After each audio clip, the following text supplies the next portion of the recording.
नमस्कार।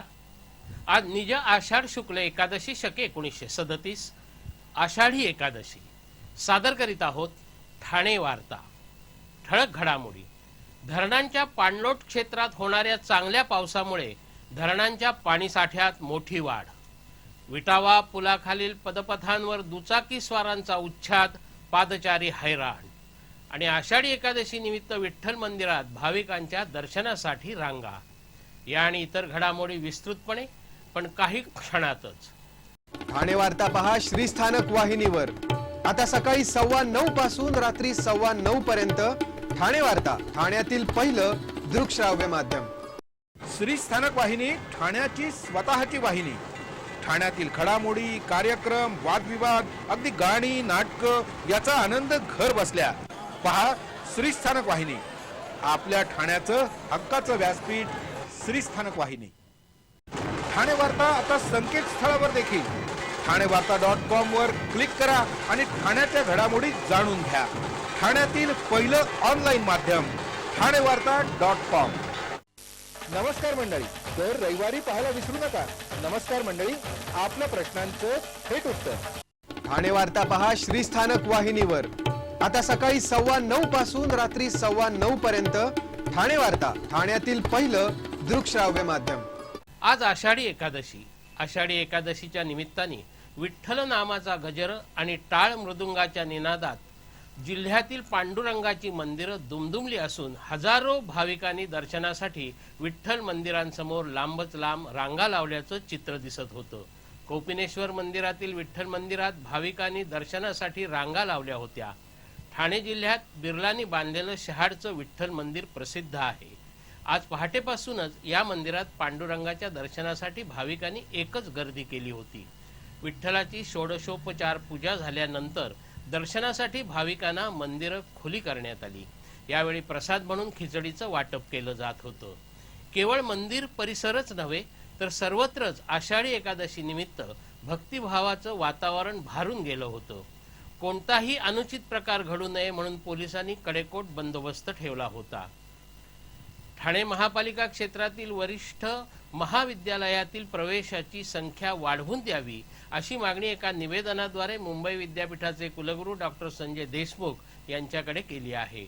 यंदा शालांत आणि उच्च माध्यमिक परीक्षेचा निकाल चांगला लागला आहे।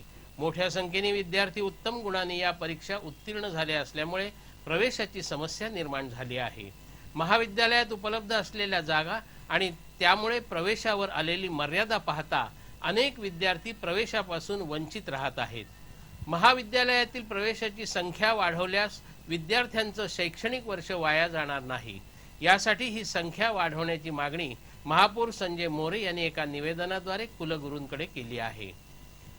अत्याधुनिक यंत्रणेद्वारे खड्ड्यांच्या तक्रारी दूर करण्यासाठी ठाणे महापालिकेच्या वतीने स्टार ग्रेड या ॲपची निर्मिती करण्यात आली आहे। पालकमंत्री एकनाथ शिंदे यांच्या हस्ते या स्टार ग्रेड ॲपचं उद्घाटन करण्यात आलं। सुरुवातीला खड्ड्यांसाठी असलेली ही यंत्रणा भविष्यात शहरातील इतर नागरी सुविधांसाठीही वापरण्यात येणार आहे।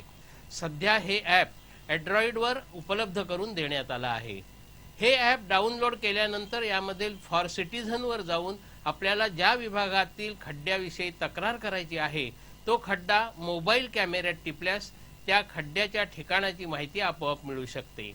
खड्ड्याचं काढलेलं छायाचित्र सबमिट करताच तक्रार थेट महापालिकेच्या सर्व्हरवरून नियंत्रण कक्षास प्राप्त होते। नियंत्रण कक्षात तक्रार प्राप्त झाल्यानंतर आवश्यक त्या कार्यवाहीसाठी ती संबंधित विभागाकडे पाठवून केलेल्या कार्यवाहीची माहिती संबंधित तक्रारदाराला कळवण्यात येणार आहे। विशेष म्हणजे आपली तक्रार कोणत्या स्तरावर आहे याची माहितीही तपासण्याची सोय या यंत्रणेत उपलब्ध करून देण्यात आली आहे। कल्याण शिळफाटा रस्त्यावरील खड्डे तात्काळ बुजवण्याचे आदेश पालकमंत्र्यांनी दिले आहेत। गेले काही दिवस कल्याण शिळफाटा रस्त्यावर मोठ्या प्रमाणावर वाहतुकीची कोंडी होत आहे। या कोंडीची दखल घेत पालकमंत्र्यांनी या रस्त्याची पाहणी करून काही ठिकाणी पडलेले खड्डे तात्काळ बुजवण्याचे आदेश दिले। रस्त्यावर असलेल्या खड्ड्यांमुळे अवजड वाहनं अनेकदा अडकत असून त्यामुळे या रस्त्यावर वाहतूक कोंडी होत आहे। खड्डे बुजवण्याच्या कामात कोणतीही हयगय सहन केली जाणार नाही असा इशाराही पालकमंत्र्यांनी दिला आहे। विटावा आणि आजूबाजूच्या परिसरात राहणारे रहिवासी दुचाकी स्वारांमुळे हैराण झाले आहेत। विटावा, सूर्यपाडा, आनंदनगर, गणपतीपाडा या परिसरातील रहिवासी दुचाकी स्वारांमुळे हैराण झाले असून त्यांच्या प्रश्नाकडे स्थानिक नगरसेवकांनीही दुर्लक्ष केल्याने त्यांच्या हालात भरच पडली आहे. ठाणे महापालिका क्षेत्रातील विटाव्यामध्ये जाण्यासाठी विटावा रेल्वे पुलाखालून जावं लागतं. या पुलाखाली पादचाऱ्यांना जाण्यासाठी पदपथ तयार करण्यात आले आहेत. पण या पदपथावरून अनेकदा दुचाकीस्वार आपली वाहनं वेगाने दौडत जातात. पादचारी पदपथावरून चालले असले तरी त्यांच्याकडे दुर्लक्ष करून दुचाक्या चालवल्या जात असल्यामुळे पादचाऱ्यांना पदपथावरून चालणं ही मुश्किल होत आहे. यावरून दुचाकीस्वार आणि पादचारी यांच्यामध्ये भांडण हे नित्याचं झालं आहे. याबाबत या परिसरातील रोजच्या पादचाऱ्यांनी स्थानिक नगरसेवकांना या पदपथावर अडथळे उभारावेत यासाठी साकडं घातलं. पण त्यांनी मात्र अद्यापही या प्रश्नाकडे लक्ष दिलेलं नाही. सोनसाखळी चोरांचं प्रमाण वाढलं असताना हे पदपथ अशा चोरांना पळून जाण्यासाठी उपयोगी आहे. त्यामुळे या प्रश्नात लक्ष घालावं अशी या परिसरातील नागरिकांची मागणी आहे. ठाणे वार्ता पहा श्रीस्थानक वाहिनीवर. आता सकाळी 9:15 पासून रात्री 9:15 पर्यंत ठाणे वार्ता, ठाण्यातील पहिलं दृकश्राव्य माध्यम. आपला परिसर स्वच्छ आणि सुंदर ठेवण्यासाठी ठाणे महापालिकेत सहकार्य करा. ओला सुका कचरा वेगवेगळा जमा करा आणि रोगराईपासून मुक्तता मिळवा. ठाणे वार्ता आता संकेतस्थळावर देखील ठाणेवार्ता.com वर क्लिक करा आणि ठाण्याच्या घडामोडी जाणून घ्या. ठाण्यातील पहिलं ऑनलाईन माध्यम ठाणेवार्ता.com. डॉक्टर आणि रुग्णांचं पिढ्यानपिढ्यांचं जिव्हाळ्याचं नातं म्हणजेच डॉक्टर बेडेकर हॉस्पिटल. आता अत्याधुनिक सोयी सुविधा आणि तंत्रज्ञान युक्त वंध्यत्व निवारण केंद्रात IVF आणि टेस्ट ट्यूब बेबीची ही सुविधा. डॉक्टर बेडेकर हॉस्पिटल, महर्षी कर्वेपथ, ठाणे. 65 वर्षांची निरंतर सेवा. ठाणे वार्ता पहा श्रीस्थानक वाहिनीवर. आता सकाळी 9:15 पासून रात्री 9:15 पर्यंत ठाणे वार्ता, ठाण्यातील पहिलं दृकश्राव्य माध्यम. शेतकऱ्यांच्या आत्महत्यांसंदर्भात अजब वक्तव्य करणाऱ्या केंद्रीय कृषी मंत्री राधा मोहन सिंह यांचा निषेध करण्यासाठी ठाणे शहर काँग्रेसतर्फे त्यांच्या पुतळ्याचं दहन करण्यात आलं. देशभरातील शेतकऱ्यांनी केलेल्या आत्महत्या या प्रेम प्रकरण, कुटुंब कलह तसंच वंध्यत्वाच्या समस्येतून केलं असल्याचं वक्तव्य केंद्रीय कृषी मंत्री राधा मोहन सिंह यांनी संसदेत लेखी उत्तराद्वारे सांगितलं होतं. त्याचे तीव्र पडसाद सध्या उमटत आहेत. शेतकऱ्यांची ही कुचेष्टा असून शेतकऱ्यांचा केलेला हा अपमान आहे. अशा प्रकारचं बेजबाबदार विधान काँग्रेस कदापि सहन करणार नाही. या प्रकरणी केंद्रीय कृषी मंत्री राधा मोहन सिंह यांची हकालपट्टी करावी अशी मागणी काँग्रेसतर्फे करण्यात आली. मोदी सरकार हाय हाय, शेतकऱ्यांचा कर्दनकाळ राधा मोहन हाय हाय, भारतीय जनता पक्ष शासनाचा निषेध असो अशा घोषणा देत काँग्रेसच्या कार्यकर्त्यांनी राधा मोहन सिंह यांच्या पुतळ्याची होळी केली.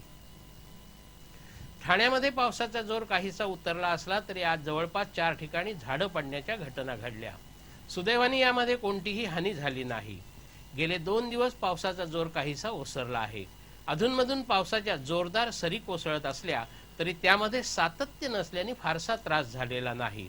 पण शहरामध्ये आज विजय पार्क, कासारवडवली, हजुरी दर्गा, वागळे इस्टेट, अय्यप्पा मंदिर, श्रीनगर, लक्ष्मी पार्क, यशोधन नगर अशा 4 ठिकाणी झाडं पडण्याच्या घटना घडल्या.